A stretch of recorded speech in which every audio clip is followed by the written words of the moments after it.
Hey guys! Welcome back to the channel. This is Little Pinay Explorer, and for today's video, I will be teaching you how to travel within London using public transportation. I remember when I first started here in the UK, coming from a third world country, I was so scared of using trains and the buses because I was just so scared of getting lost. That's why I'm making this video for people around the world who are planning to come here in the UK very soon, and especially to my fellow Filipino kabayans. This video, guys, is especially for you.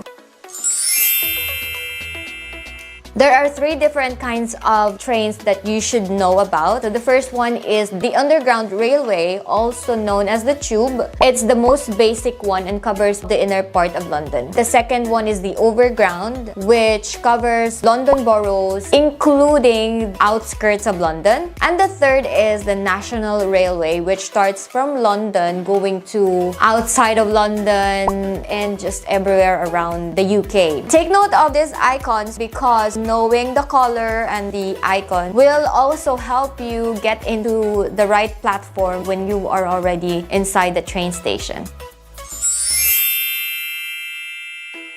First, you need to have Google Maps app and search for the place that you want to go to and tap on directions. It will show the recommended routes real time. However, if you are preparing ahead of time, you can always tap on this part here and tap on arrive by, then just change the date and time.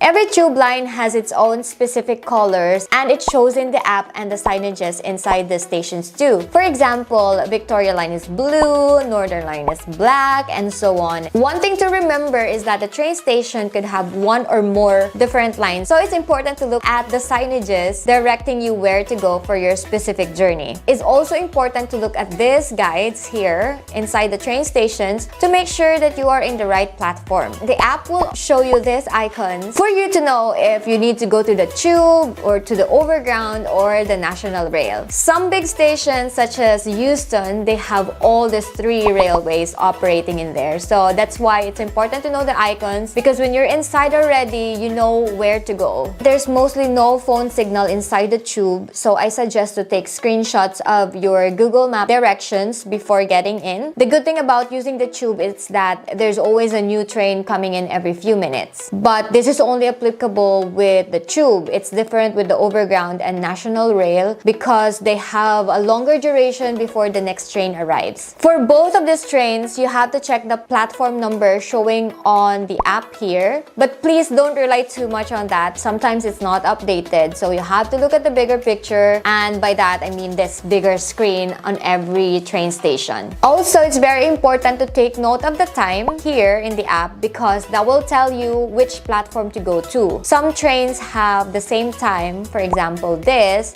and if that's the case, just look at the destination of the train in the app and make sure that you choose the right one.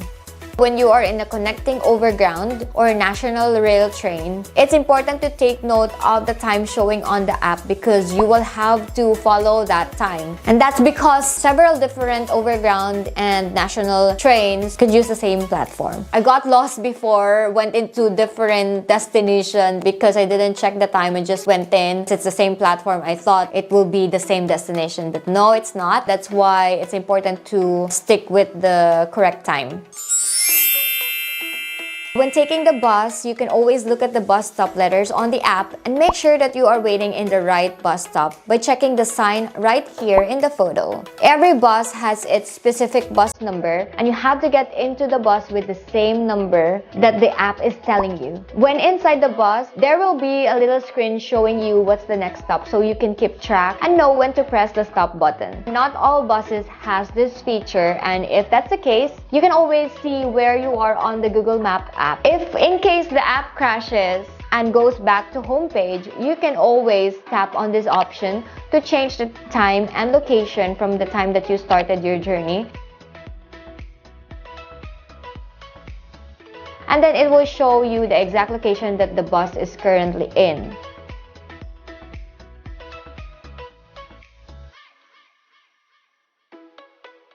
One thing to take note as well is pressing the stop button. There was one time when the bus driver did not stop even if I pressed on it, and that's because some of the buttons doesn't work very well.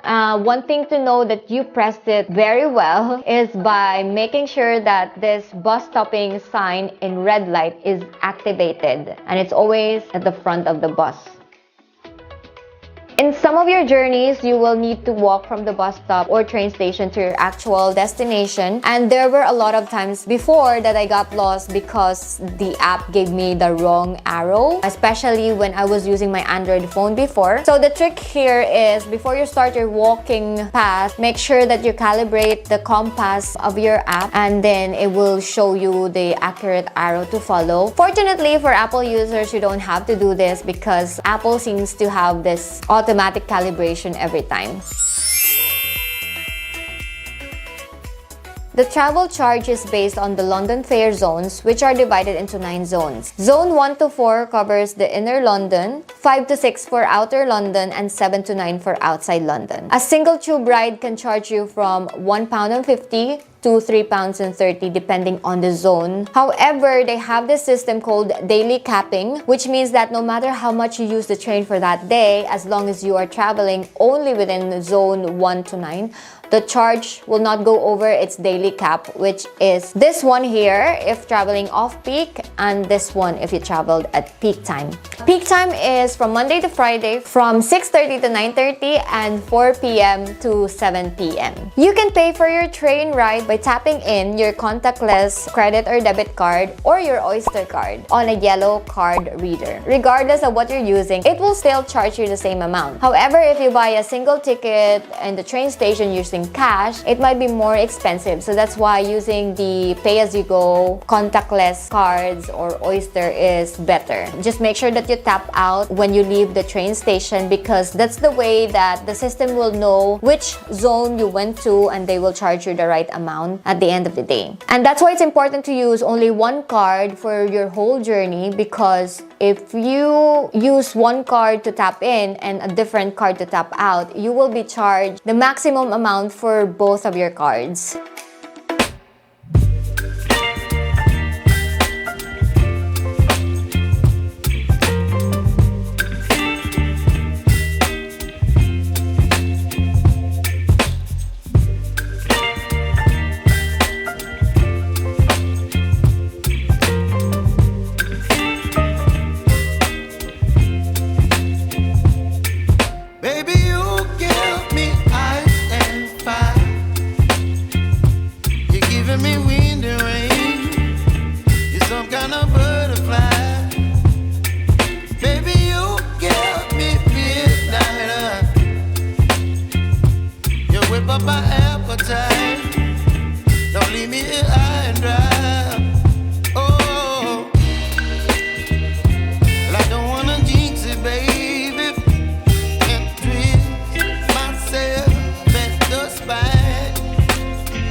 So I will be ending this vlog, guys. I've been busy with a lot of things, so that's why I'm not posting videos regularly. But guys, I'm still here. I will still upload videos that are informative and might be able to help you in the future. So don't forget to subscribe to my channel and comment down below any suggestions, anything that you want me to talk about. And I will see you on my next vlog. Guys, late na ako, no? Okay, bye!